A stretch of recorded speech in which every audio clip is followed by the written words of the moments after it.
عرب کے کاروان اور عقلاء میں ایک شخص تھا جس کو لوگ شن کہتے تھے۔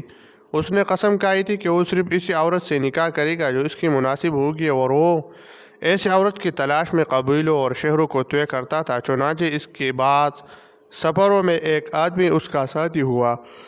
پس جب ان پر سفر دشوار ہوا تو شن نے اس آدمی سے کہا، کیا تو مجھے اٹھائے گا اور اپنے پیٹھ پر لادے گا یا تجھے لادوں؟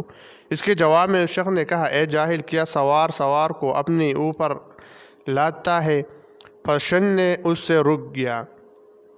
اس کے بعد وہ دونوں ایک ایسی زراعت پر آئے جو کھڑی تھی۔ پھر شن نے اس آدمی سے کہا، کیا تم دیکھتے ہو کہ یہ زراعت کھائی گئی ہے یا نہیں؟ یہ سن کر اس آدمی نے شن سے کہا، اے جاہل، کیا تو نہیں دیکھتا ہے کہ یہ زراعت اپنی بالی میں باقی ہے؟ پس شن نے یہ سن کر چپ ہو گیا اور کچھ نہ کہا۔ پھر ان کے سامنے ایک جنازہ آیا۔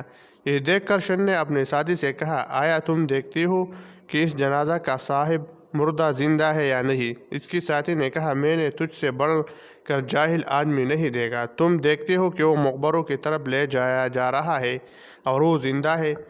جب یہ دونوں اس آدمی کے گاؤں یا محلہ میں پہنچے تو شن کا رفیق سفر اس کو اپنے گھر لے گیا، اور اس شخص کی ایک لڑکی تھی جس کا طبقہ نام تھا۔ اس کا باپ شن کی باتوں کا اس سے تذکرہ کرنے لگا۔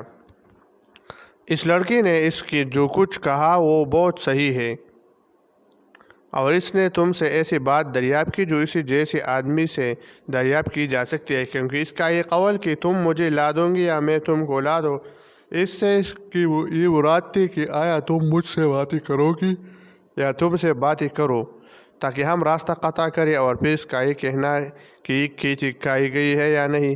اس سے اس کا یہ مقصد تھا کہ آیا مالکان زراعت نے اس کی ثمن کو کم شمار کیا ہے یا نہیں، اور اس کا جنازہ کے بارے میں یہ کہنا کہ زندہ ہے یا نہیں۔ اس سے مراد یہ تھی کہ آیا اس نے اولاد چھوڑی ہے جن سے اس کا ذکر زندہ رہے گا یا نہیں۔